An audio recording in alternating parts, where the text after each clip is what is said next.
Hi everyone. इस video में हम जिस टॉपिक को कवर करेंगे वो है फंक्शंस इन एसक्यूएल। तो चलिए वीडियो को स्टार्ट करते हैं। सबसे पहले हम समझते हैं कि फंक्शंस क्या होते हैं। SQL functions are readymade tools in SQL that help you do calculation, change text, work with dates और समराइज डेटा। इसको आप सिंपल वर्ड्स में इस तरीके से समझ सकते हैं कि फंक्शंस एक तरह का टूल होता है एसक्यूएल के अंदर, और इसको हम बेसिकली अगर हमें कोई स्पेसिफिक ऑपरेशन परफॉर्म कराना है या फिर हमें कोई कैलकुलेशन परफॉर्म करानी है तो हम फंक्शंस का यूज करते हैं। Think of them like shortcuts. इसको हम ऐसे भी समझ सकते हैं जैसे हमारे पास कोई शॉर्टकट होता है, जैसे हम उस शॉर्टकट की को प्रेस करते हैं जो भी हम चीज़ परफॉर्म कराना चाहते हैं वो परफॉर्म हो जाती है। इसी तरीके से हम फंक्शन को समझ सकते हैं जिसमें हम एक फंक्शन डिफाइन कर देते हैं या फिर हम ऑलरेडी डिफाइंड फंक्शन को यूज़ करते हैं, और जैसे ही हम उस फंक्शन को यूज़ करते हैं या कॉल करते हैं जो भी चीज़ हम परफॉर्म कराना चाहते हैं वो परफॉर्म हो जाती है। एसक्यूएल में फंक्शंस हमारे पास दो तरीके के होते हैं, एक होते हैं बिल्ट इन फंक्शन और एक होते हैं यूजर डिफाइंड फंक्शन। सबसे पहले हम समझते हैं बिल्ट इन फंक्शंस क्या होते हैं। They are readymade function that come with SQL. इसका मतलब है कि जो बिल्ट इन फंक्शंस होते हैं वो ऑलरेडी हमें एसक्यूएल प्रोवाइड करता है, हमें उन फंक्शंस को क्रिएट करने की जरूरत नहीं पड़ती। हम जब भी चाहें डायरेक्ट उनका नाम लिखकर उनको यूज कर सकते हैं। और built in functions broadly 4 categories में डिवाइड होते हैं। String function, numeric function, date and time function, aggregate function. String function जैसे कि concat, length, substring. Numeric function जैसे कि absolute, round, ceiling. Then date and time functions होते हैं जैसे कि now, date format, dated difference. Then कुछ aggregate functions भी होते हैं जैसे count, sum, average, min, max. तो ये सारे हमारे बिल्ट इन फंक्शंस होते हैं। इन सारे फंक्शंस को अभी हम एग्जांपल की हेल्प से भी समझेंगे। देन हमारे पास होते हैं user defined function that are also called UDFs, that are custom function that created by user to perform specific operation। जैसा कि इसके नाम से ही पता लग रहा है, UDFs हम उन फंक्शंस को कहते हैं जो कि यूजर खुद बनाता है, यानी कि जो फंक्शंस हम खुद डिफाइन करते हैं उन्हें हम यूजर डिफाइंड फंक्शन कहते हैं। फॉर एग्जांपल हम कुछ ऐसा परफॉर्म करना चाहते हैं जो कि हमें एसक्यूएल ने बाय डिफॉल्ट फंक्शंस में प्रोवाइड नहीं करा रखा है। कोई हमारी स्पेसिफिक कैलकुलेशन है, कोई हमारा स्पेसिफिक तरीके का टास्क है जो हम परफॉर्म कराना चाहते हैं, तो हम उसके लिए यूजर डिफाइंड फंक्शन लिख सकते हैं और हम उसके अंदर वो जो चीज़ हम परफॉर्म कराना चाहते हैं वो डिफाइन कर सकते हैं। और जैसे ही हम उस यूडीएफ को कॉल करेंगे, जो हमने उसके अंदर चीज़ों को डिफाइन करा होगा वो चीज़ एग्जीक्यूट हो जाएगी। तो ये बेसिकली हमारे फंक्शंस होते हैं। अब हम वर्क बेंच में चलकर इन फंक्शंस को एक एक करके एग्जाम्पल की हेल्प से समझते हैं। ये मैंने एक सैम्पल एम्प्लॉय टेबल ली है जिसके अंदर जो मैंने कॉलम्स लिए हैं वो है employ ID, first name, last name, salary, hiring date और डिपार्टमेंट। तो सबसे पहले हम इस टेबल को क्रिएट कर लेते हैं। देन इसके अंदर हम कुछ सैम्पल डेटा इंसर्ट कर लेते हैं और एक बार मैं अपने इस डेटा को व्यू कर लेता हूँ कि ये मेरा डेटा सक्सेसफुली इंसर्ट हुआ है या नहीं। तो ये मेरा डेटा सक्सेसफुली इंसर्ट हो गया है। अब हम अपने फंक्शंस को एग्जांपल की हेल्प से समझना शुरू करते हैं। तो सबसे पहला जो फंक्शन है वो है स्ट्रिंग फंक्शन। स्ट्रिंग फंक्शंस के अंदर जो फंक्शंस आते हैं उसमें सबसे पहला है अपर। अपर जो होता है वो क्या करता है, जो भी हमारे जैसे नेम या फर्स्ट नेम होते हैं उसको कंप्लीटली अपर केस में कन्वर्ट कर देता है। फॉर एग्जांपल यहाँ पर अगर आप फर्स्ट नेम देखोगे जिसके अंदर अमित, प्रिया, राज लिखा है, तो अभी ये प्रॉपर केस में है। प्रॉपर केस का मतलब होता है जो सबसे पहला अल्फाबेट होता है वो कैप्स में होता है और बाकी सारे स्मॉल में होते हैं। तो अगर हम इसे अपर केस में कन्वर्ट करवाना चाहते हैं, यानी कि हम चाहते हैं जो हमारे सारे कैरेक्टर हैं हमारे फर्स्ट नेम के वो सारे के सारे अपर केस में कन्वर्ट हो जाए, तो उसके लिए मैंने जो कोड लिखा है वो है सेलेक्ट स्टार कॉमा, देन मैंने अपर फंक्शन लिखा, देन ब्रैकेट के अंदर मैंने उस कॉलम का नाम लिखा जिस पर मैं ये अपर परफॉर्म करना चाहता हूँ, देन फ्रॉम, और ये मेरी टेबल का नाम है।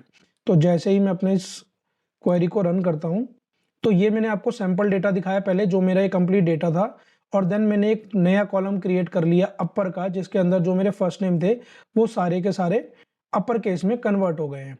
अगर आप सिर्फ फर्स्ट नेम और अपर वाला फर्स्ट नेम देखना चाहते हो तो आप स्टार की जगह अगर आप सिर्फ फर्स्ट नेम लिख दोगे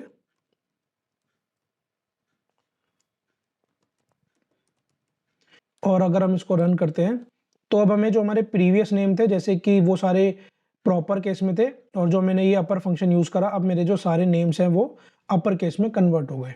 तो इस तरीके से हम अपर को यूज करते हैं। देन जो सेकंड फंक्शन है वो है लोअर।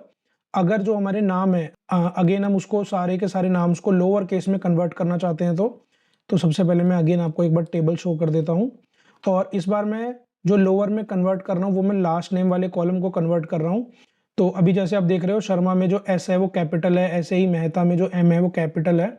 बट जैसे ही मैं लोअर लास्ट नेम लिखूंगा एक नया कॉलम क्रिएट हो जाएगा और जो भी मेरे लास्ट नेम है वो सारे के सारे लोअर में कन्वर्ट हो जाएंगे। तो ये मेरा एक नया कॉलम क्रिएट हो गया लोअर लास्ट नेम के नाम से, और इसने इन सारे नेम्स को लोअर में कन्वर्ट कर दिया।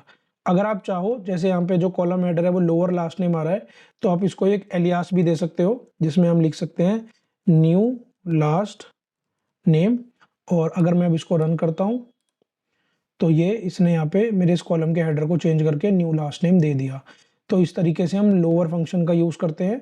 देन थर्ड हम देखते हैं लेंथ फंक्शन। ये क्या करता है, ये एक्चुअल लेंथ शो करता है, कितने नंबर ऑफ कैरेक्टर उस सेल में प्रेजेंट है उसकी लेंथ को ये प्रिंट करता है। फॉर एग्जाम्पल मैंने यहाँ पर लिया सेलेक्ट स्टार और देन मैंने लेंथ फंक्शन यूज करा और ब्रैकेट में मैंने लिखा फर्स्ट नेम। तो जो भी मेरे फर्स्ट नेम की अब लेंथ होगी ये मुझे वो शो कर देगा। देन मैंने लिखा फ्रॉम और ये मेरी टेबल का नाम है। तो मैं आपको इसको रन करके दिखाता हूँ और यहाँ पर ये मेरे फर्स्ट नेम की लेंथ आ गई। अमित के अंदर 4 कैरेक्टर थे तो इसने 4 दिया, और प्रिया के अंदर 5 थे तो यहाँ 5 आ गया। ऐसे ही राज के अंदर 3 थे एंड सो ऑन। तो अगर हमें अपने किसी भी कॉलम या किसी सेल की लेंथ देखनी है तो वो हम लेंथ फंक्शन की हेल्प से देख सकते हैं। देन नेक्स्ट हम देखते हैं कॉनकैट। कॉनकैट क्या होता है, कॉनकैट हमारा 2 स्ट्रिंग्स को ज्वाइन करने के लिए होता है। तो यहाँ पर मैंने लिखा सेलेक्ट स्टार, देन मैंने कॉनकैट फंक्शन लिखा, देन ब्रैकेट के अंदर मैंने लिखा फर्स्ट नेम, देन मैंने कॉमा लगाया। देन क्योंकि मुझे फर्स्ट नेम और लास्ट नेम के बीच में एक स्पेस चाहिए तो मैंने डबल कोट्स के अंदर यहाँ पर एक ब्लैंक स्पेस दे दिया। देन मैंने अगेन कॉमा लगाकर लास्ट नेम लिख दिया। तो अभी क्या करेगा, मेरे फर्स्ट नेम और लास्ट नेम के कॉलम को कंबाइन कर देगा और इन दोनों नेम के बीच में एक स्पेस ऐड कर देगा। देन मैंने एज फुल नेम, ये मैंने इस कॉलम का एलियास लिखा फ्रॉम टेबल नेम। तो अब मैं आपको इसको रन करके दिखाता हूँ। तो ये इसने एक फुल नेम का कॉलम क्रिएट कर दिया जिसमें इसने फर्स्ट नेम और लास्ट नेम को कंबाइन कर दिया और इन दोनों के बीच में इसने एक स्पेस भी हमें दे दिया। तो इस तरीके से हम कॉनकैट फंक्शन का यूज करते हैं। देन हम देखते हैं हमारे न्यूमेरिक फंक्शंस। न्यूमेरिक फंक्शंस में सबसे पहले आता है राउंड। राउंड क्या होता है, जो भी जैसे फॉर एग्जांपल अगर हमारे किसी सेल के अंदर डेसिमल्स हैं और अगर हम चाहते हैं उस डेसिमल को राउंड करना तो हम राउंड फंक्शन का यूज करते हैं।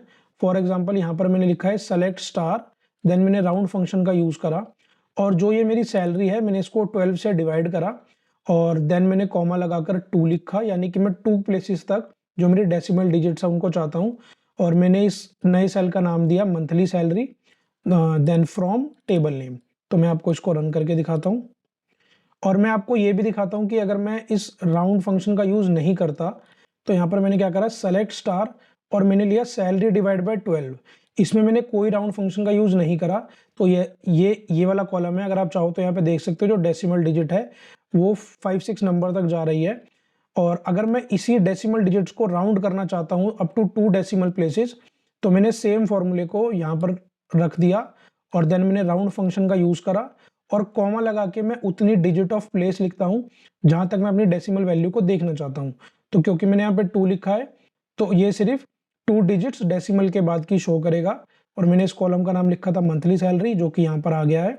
तो इस तरीके से हम अपने राउंड फंक्शन का यूज करते हैं जिसके अंदर हम अपनी डेसिमल डिजिट्स को राउंड करते हैं 2, 3 या जितनी भी डिजिट्स को हम चाहते हैं। और अगर आप यहाँ पे 0 लिख दोगे तो कोई भी डेसिमल प्लेस आपको शो नहीं होगी। तो इस तरीके से हम अपने राउंड फंक्शन का यूज करते हैं। देन हम देखते हैं एबीएस। एबीएस होता है एब्सोल्यूट वैल्यू के लिए। तो एबीएस बेसिकली क्या होता है, अगर आपकी कोई भी नेगेटिव वैल्यू है तो ये नेगेटिव को ना रिटर्न करके हमें हमेशा पॉजिटिव वैल्यू ही रिटर्न करता है। तो इसके लिए मैंने लिखा है, यहाँ जो क्वेरी यूज करी है वो है सेलेक्ट स्टार कॉमा, देन मैंने एबीएस फंक्शन का यूज करा और मैंने जो मेरा सैलरी कॉलम है हर सैलरी में से मैंने माइनस कर दिए 50,000 और मैंने इस कॉलम का नाम लिखा है as a difference from table name. तो अगर मैं आपको इसको रन करके दिखाऊं तो ये डिफ कॉलम आ गया यहाँ पे और यहाँ पर जो मेरा सैलरी कॉलम है उसमें से मैंने -50,000 करे हैं। तो अगर मैं यहाँ पे एबीएस का यूज नहीं करता तो ये जितने भी मेरे डिफरेंस है जो भी 50,000 से छोटे हैं वो यहाँ पर माइनस में आते। बट क्योंकि मैंने एबीएस फंक्शन का यूज करा है तो एबीएस फंक्शन यही करता है, जो भी हमारी नेगेटिव वैल्यू होती है ये उसको पॉजिटिव में कन्वर्ट कर देता है। क्योंकि सैलरी कभी हमारा नेगेटिव नहीं हो सकता है तो ऐसी चीज़ों के लिए जिसमें हम चाहते हैं कि जो हमारा आउटपुट हो वो कभी नेगेटिव ना आए, हम एबीएस फंक्शन का यूज़ कर सकते हैं और वो जो भी हमारी नेगेटिव वैल्यू होगी उसको पॉजिटिव में कन्वर्ट करके हमें शो कर देगा। तो ये होता है हमारा एबीएस फंक्शन। अब हम देखते हैं हमारा सीलिंग फंक्शन। सीलिंग फंक्शन क्या करता है, राउंड अ नंबर अप। इसमें जो समझने वाली चीज है वो ये है कि ये राउंड तो करता है नंबर को, बट ये ऊपर यानी कि up to the nearest integer, एक ऊपर वाले इंटीजर में ये उसको राउंड करता है। यानी कि अगर मैं आपको एग्जांपल से समझाऊं, मैंने लिखा सेलेक्ट सीलिंग फंक्शन, ब्रैकेट के अंदर मैंने लिखा 4.2 एज, और ये मैंने इसका एलियास लिखा सील एग्जांपल 1। तो अब मैं इसको रन करूंगा तो इसकी जो राउंडेस्ट डिजिट जो इसका आउटपुट ये देगा वो देगा 5। मैं आपको इसको रन करके दिखाता हूँ। इसने मुझे आउटपुट दिया 5, क्योंकि ये हमेशा ये देखता है 4.2, बट इससे ऊपर का जो सबसे नियरेस्ट इंटीजर है, 4.2 के जो सबसे नियरेस्ट इंटीजर है वो है 5, तो इसलिए इसने मुझे आउटपुट में 5 दिया। हम एक और एग्जांपल देखते हैं जहां पर मैंने सीलिंग फंक्शन में लिखा है 7.9, तो इसके जो ऊपर नियरेस्ट इंटीजर है वो है 8। तो मैं आपको इसको रन करके दिखाऊंगा और इसने मुझे आउटपुट दिया 8। इसी का जो अपोजिट होता है वो होता है हमारा फ्लोर फंक्शन।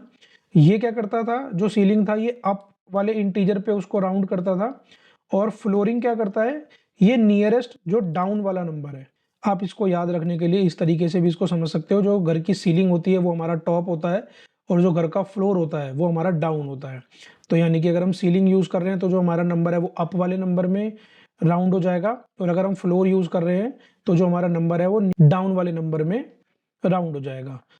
तो अगर मैं आपको इसको रन करके दिखाऊं तो इसने मुझे आउटपुट में 4 दिया।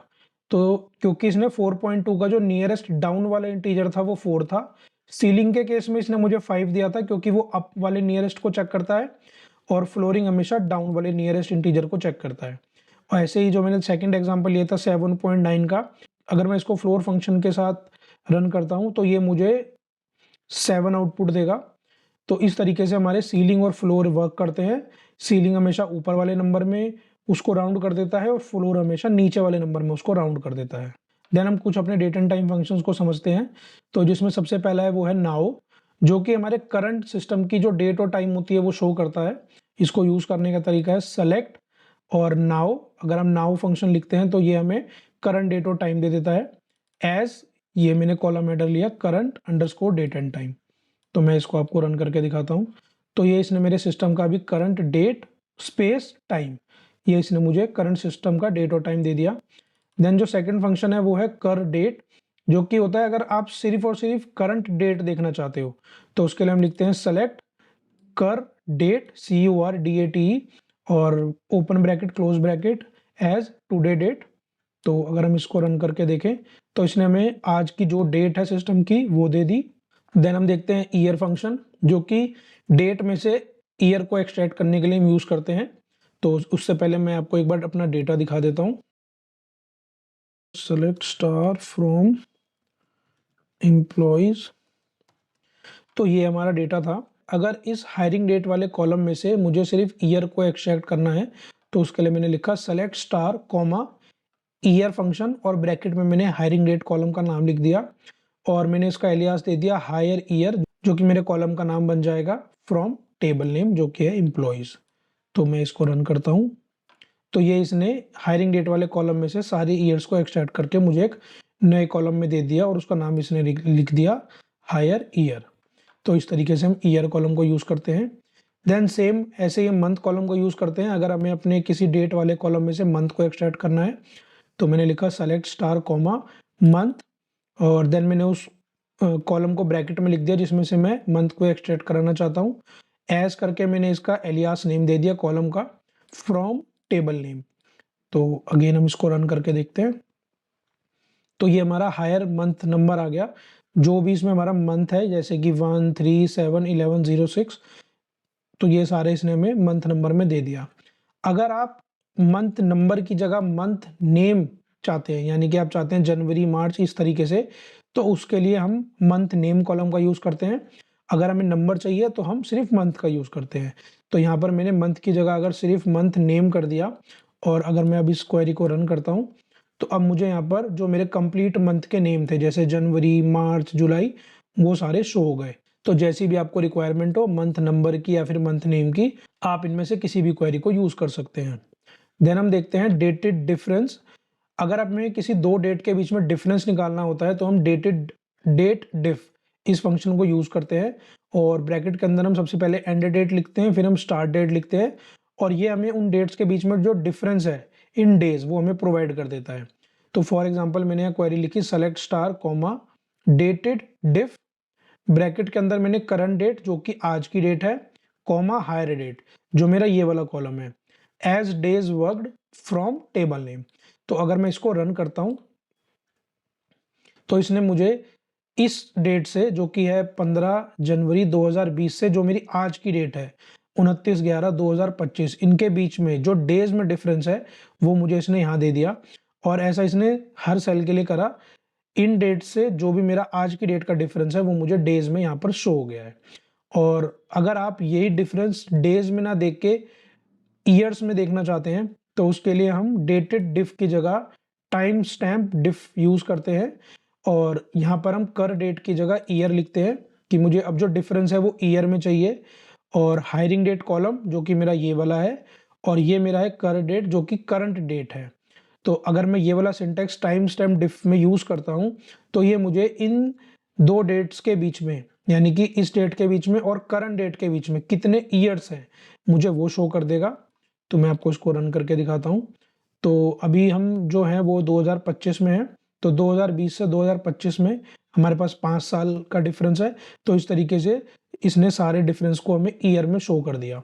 सेम अगर हम मंथ में डिफरेंस देखना चाहते हैं तो अगेन टाइम स्टैम्प डिफ हमने यूज करा और यहाँ पे ईयर की जगह मंथ आ गया, बाकी सब कुछ बिल्कुल सेम है। यहाँ पर हायरिंग डेट, यहाँ पर करंट डेट। और अगर मैं इसको रन करके दिखाता हूँ आपको तो अब इसने इन दो डेट्स के बीच में जो मंथ में डिफरेंस था मुझे वो दे दिया, हायरिंग डेट और जो मेरी करंट डेट है उसके बीच में मंथ वाला डिफरेंस हमें यहाँ आ गया। तो ऐसे ही हम जिस भी क्वेरी के में रिक्वायरमेंट हो, अगर हम डिफरेंस ईयर में चाहते हैं, मंथ में चाहते हैं, डेट्स में चाहते हैं, डेज में चाहते हैं, हम इस तरीके से अपने अकॉर्डिंग किसी भी क्वेरी को यूज कर सकते हैं। देन हम देखते हैं कि एग्रीगेट फंक्शन कैसे चलते हैं। एग्रीगेट फंक्शन बेसिकली वैसे तो यूज होते हैं ग्रुप बाय के साथ, जो हम अपनी नेक्स्ट वीडियो में समझेंगे कि ग्रुप बाय फंक्शन क्या होता है। बट फिर भी अभी एक आइडिया के लिए मैं आपको दिखा देता हूँ कि जो हमारे एग्रीगेट फंक्शन होते हैं वो कैसे वर्क करते हैं। तो सबसे पहला फंक्शन है काउंट जो कि हमारी रोज को काउंट करता है। तो मैंने यहाँ लिखा सेलेक्ट काउंट और मैंने यहाँ पे लिखा स्टार। स्टार हम जब लिखते हैं जब हम जितनी भी हमारी रोज हैं सबको काउंट करना चाहते हैं। तो यहाँ पर हम स्टार की जगह किसी पर्टिकुलरली कॉलम का नाम भी दे सकते हैं, आउटपुट हमारा सेम होगा। और ये मैंने एलियास लिखा total employees from table name जो कि है एम्प्लॉयज। तो मैं आपको इसको रन करके दिखाता हूँ। तो इसने मुझे आउटपुट दिया 5। और एक बार मैं आपको अपना डेटा भी शो कर देता हूँ। तो हमारे पास एक्चुअल में भी 5 ही रो हैं, 1 2 3 4 5। और इसने मुझे काउंट में भी जब मैंने इसको रन करा तो इसने मुझे 5 दे दिया। तो अगर हमें अपनी टोटल रोज का काउंट निकालना है तो वो हम काउंट फंक्शन की हेल्प से निकाल सकते हैं। देन हम देखते हैं हमारा सम फंक्शन किस लिए यूज होता है। अगर हमें अपने किसी कॉलम का सम करना है तो हम सम फंक्शन का यूज करते हैं। तो अगर मैं आपको अपनी टेबल शो करूं और इसके अंदर जो सैलरी कॉलम है, अगर मैं इस पूरे सैलरी कॉलम का सम करना चाहता हूं तो मैंने यहाँ पर लिखा सेलेक्ट सम, ब्रैकेट के अंदर मैंने लिखा सैलरी जो कि मेरे कॉलम का नाम है, as total salary from table का नाम। तो अब मैं आपको इसको रन करके दिखाता हूँ। तो ये जिसने मेरी टोटल सैलरी कॉलम का मुझे सम करके दे दिया। तो इस तरीके से हम सम फंक्शन का यूज करते हैं। सेम ऐसे ही हम एवरेज फंक्शन का यूज करते हैं अगर हमें एवरेज सैलरी निकालनी है। बस यहाँ पर सम की जगह हम एवरेज का यूज करेंगे, बाकी पूरी क्वेरी सेम है। Select average salary column as alias name from table का नाम। तो मैं आपको इसको रन करके दिखाता हूँ। ये इसने मुझे सैलरी कॉलम की एवरेज दिखा दी। और एक बार अगेन हम डेटा देखते हैं। अब हम समझते हैं हमारा मैक्स फंक्शन और मिन फंक्शन। मैक्स फंक्शन हम यूज करते हैं अगर हमें किसी भी कॉलम में से मैक्सिमम वैल्यू को निकालना है, और मिनिमम फंक्शन हम जब यूज करते हैं जब हमें किसी कॉलम में से मिनिमम वैल्यू को निकालना है। तो अगर हम सैलरी कॉलम पे इसको लगा रहे हैं तो जो मैक्सिमम वैल्यू है अभी अगर हम देखें तो वो 70,000 है और जो मिनिमम वैल्यू है वो 45,000 है। तो अगर हमें मैक्सिमम निकालना है तो मैंने उसके लिए लिखा सेलेक्ट मैक्स, ब्रैकेट के अंदर उस कॉलम का नाम जिस पर मैं मैक्स फंक्शन लगाना चाहता हूँ, एज ये मैंने कॉलम का नाम लिखा alias max salary from table name. तो अगर मैं इसको रन करता हूँ तो जो मेरा आउटपुट है वो 70,000 आना चाहिए और वही मेरा आउटपुट आया। और अगर मैं मिनिमम सैलरी को देखूँ, सेलेक्ट मिन सैलरी ब्रैकेट के अंदर as minimum salary from table name. अगर मैं इसको रन करूँ तो जो मेरा आउटपुट है वो 45,000 आना चाहिए और वही मेरा आउटपुट आया। और अगेन अगर आप देखना चाहते हो तो हम दोबारा देख सकते हैं। तो जो मेरा सैलरी कॉलम है उसके अंदर जो मैक्सिमम सैलरी है वो 70,000 है और जो मिनिमम सैलरी है वो 45,000 है।